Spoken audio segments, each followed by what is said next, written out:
sore Ibu Sri Mulyani Eskom Mkom. Perkenalkan, nama saya Marcelino Patrick Norman Wibisono dari Prodi Sistem Informasi dengan NIM 0513168885.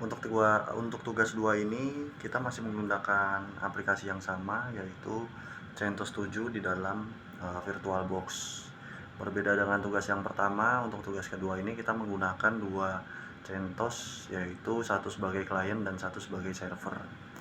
Lalu saya udah mengklon aplikasi CentOS 7 ini.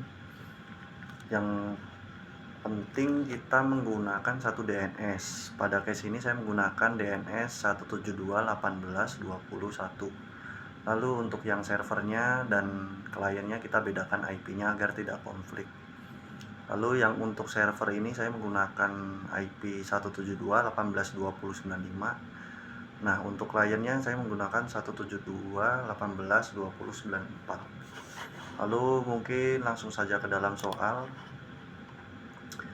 Nah, oh ya, satu lagi, di dalam instalasi ini kita diminta untuk mengatur device-nya.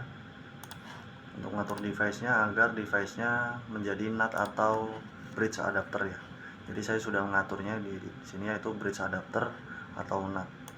Jadi nanti agar bisa terintegrasi koneksi internetnya seperti itu.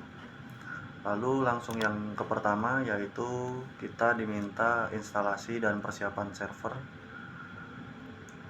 Pada tugas ini saya sudah mencoba terlebih dahulu, yaitu saya sudah mencoba instalasi YAM update, saya sudah mencoba instalasi NFS servernya. Jadi untuk durasi video ini nanti tidak akan terlalu panjang seperti saya latihan sebelumnya, karena untuk yang latihan sebelumnya saya terlalu panjang karena menunggu instalasi untuk NFS servernya, begitu juga untuk YAM update-nya, karena kita harus menginstal package-package yang begitu banyak. Jadi untuk tugas 2 ini saya menggunakan sebagai tugas saja, jadi tidak perlu seperti awal lagi untuk install package-package-nya saya tampilkan seperti itu. Jadi langsung saja yang pertama, yaitu kita diminta instalasi dan persiapan server, yaitu kita diminta untuk login sebagai root, lalu menggunakan sudo yam update, install NFS, dan membuat directory data. Lalu kita masuk ke server, kita login sebagai root ya.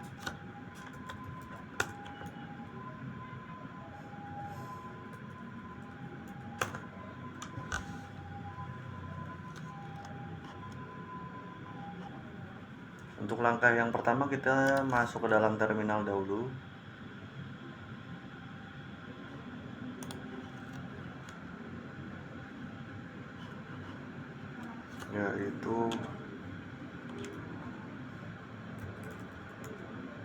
Yaitu kita menggunakan perintah sudo yam update. Nah, di sini seharusnya prosesnya tidak terlalu panjang karena saya sudah menginstal package-package yang diperlukan.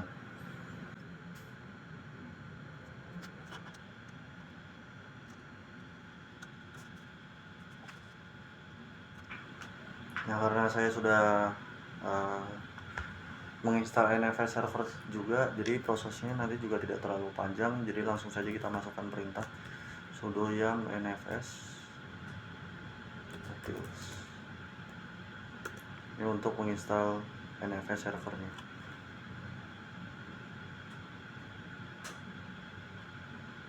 Sorry.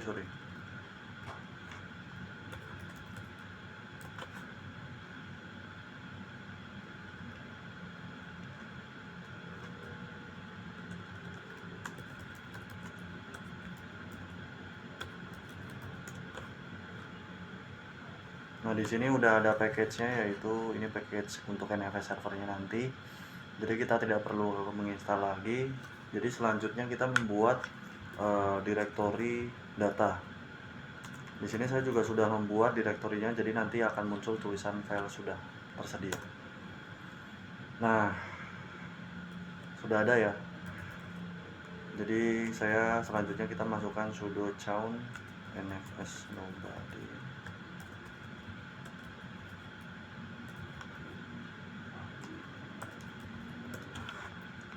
Selanjutnya kita menggunakan sudo chmod.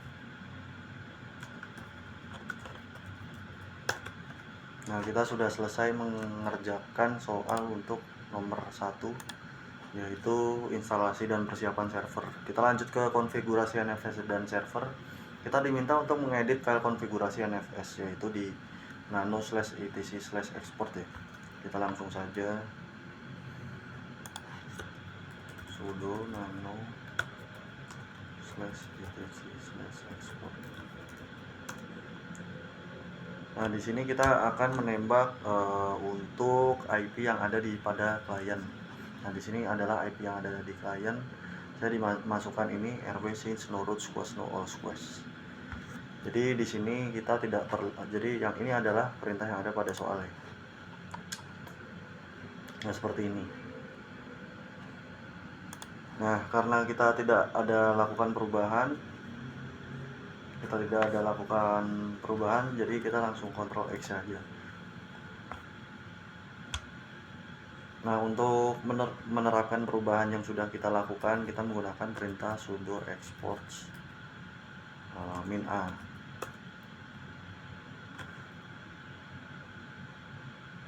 Sudo export fs ya. Saya kurang F. Nah, ini untuk menerapkan perubahan yang sudah ada. Lalu sebaiknya kita menggantikan firewall terlebih dahulu, yaitu gunakan perintah sudo systemctl stop firewall.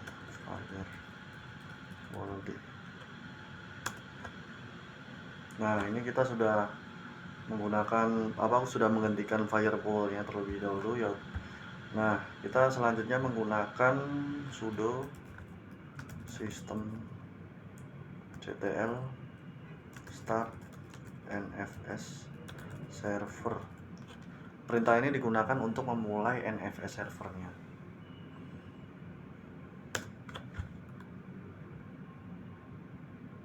Nah, ini kita sudah mulai menjalankan NFS servernya ya.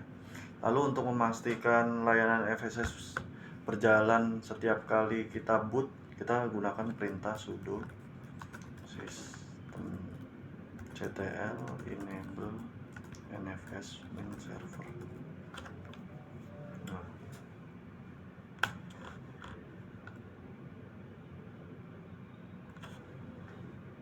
Nah, ini juga sudah berhasil.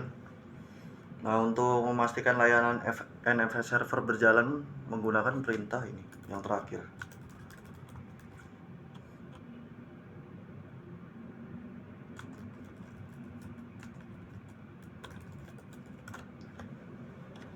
Nah, jika di sini sudah aktif berarti sudah berjalan ya.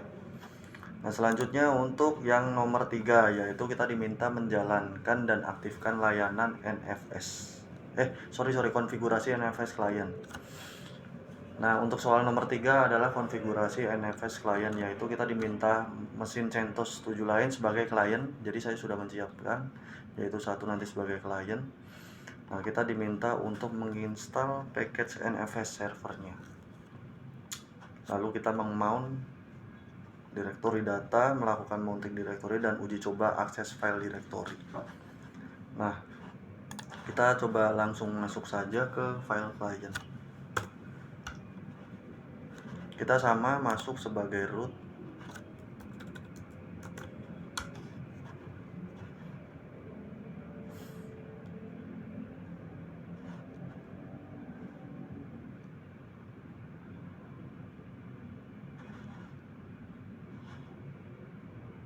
Kita masukkan password ya.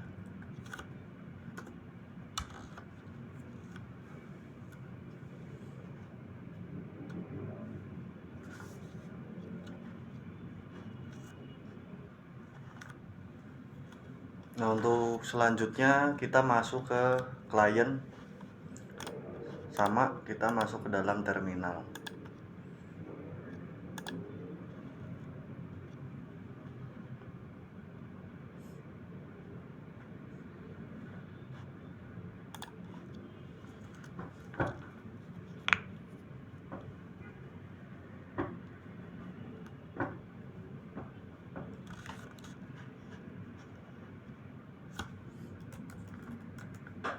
Nah, seperti yang tadi sudah saya sampaikan di awal, kita sudah menginstal atau mengcloning sudo yum NFS servernya, jadi prosesnya tidak terlalu panjang. Jadi kita gunakan sudo yum untuk memulai NFS server pada klien.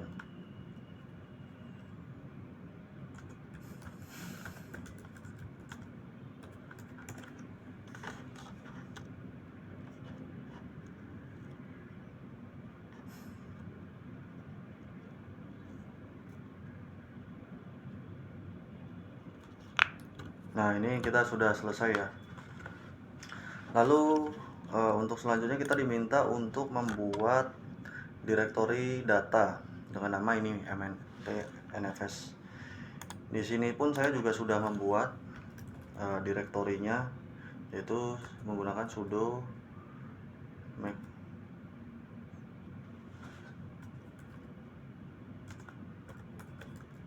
Jadi akan ada tulisan file sudah dibuat ya.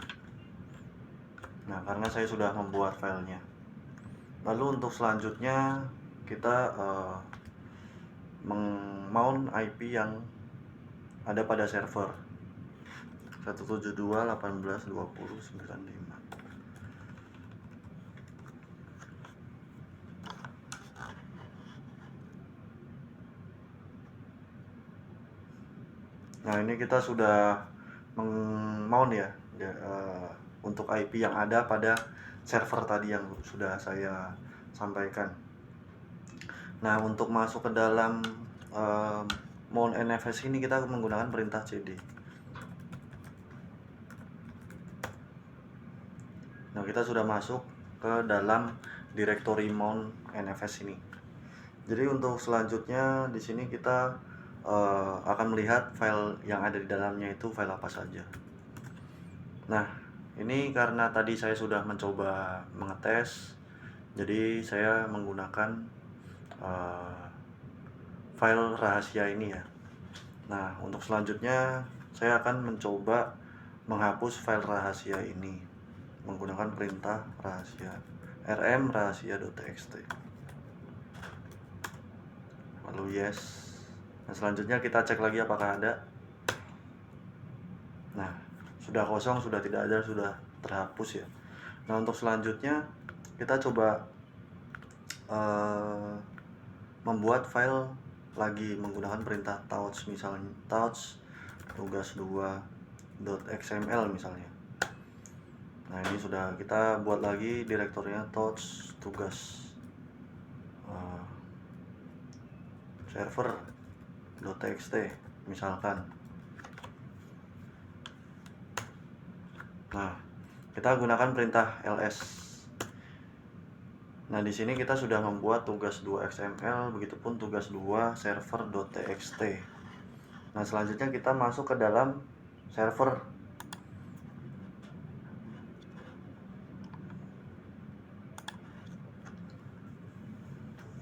Nah, di dalam server ini kita akan mengetes untuk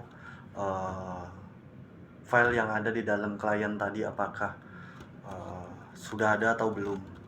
Jadi yang pertama kita akan masuk ke dalam data, yaitu data adalah file besar yang udah kita buat pada awal tadi ya, karena kita menggunakan membuat di dalam klien yang tadi sudah kita buat ya. Jadi kita masuk ke dalam file data menggunakan perintah cd/data. Nah, kita sudah masuk ke dalam direktori data.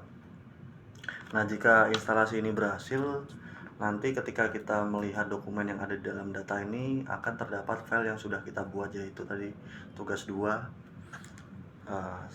tugas2 server dan tugas2.xml tadi. Nah, di sini ada nih. Di sini ada tugas2.xml dan tugas2 server.txt. Nah, coba kita ingin tambahkan file lagi menggunakan perintah touch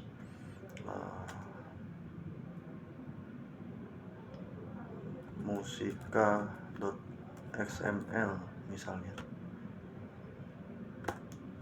Nah, selanjutnya kita tampilkan filenya. Nah, ini sudah ada musika ya. Nah, saya ingin menghapus tugas2 .xml lalu akan mengecek ke dalam klien yang tadi sudah kita buat. Kita gunakan perintah rm tugas2.xml yang kita tampilkan. Nah, seharusnya di dalam klien nanti akan sama, hanya tersedia file musika dan tugas server.txt ini. Jadi kita kembali lagi ke klien. Nah, untuk menampilkan lagi kita menggunakan perintah ls ya. Seharusnya jika ini sudah sesuai dan terupdate atau terintegrasi, untuk mengujinya seharusnya di sini ada file musika dan tugas server saja, karena tugas 2 itu sudah kita hapus. Langsung saja kita coba ls. Nah, di sini hanya ada file musika.xml dan tugas server. Mungkin cukup sekian Ibu Sri Mulyani Eskom Mkom selaku tutor mata kuliah administrasi server saya. Saya mohon maaf jika dalam pembuatan video ini tidak sempurna. Akhir kata saya ucapkan terima kasih dan selamat sore.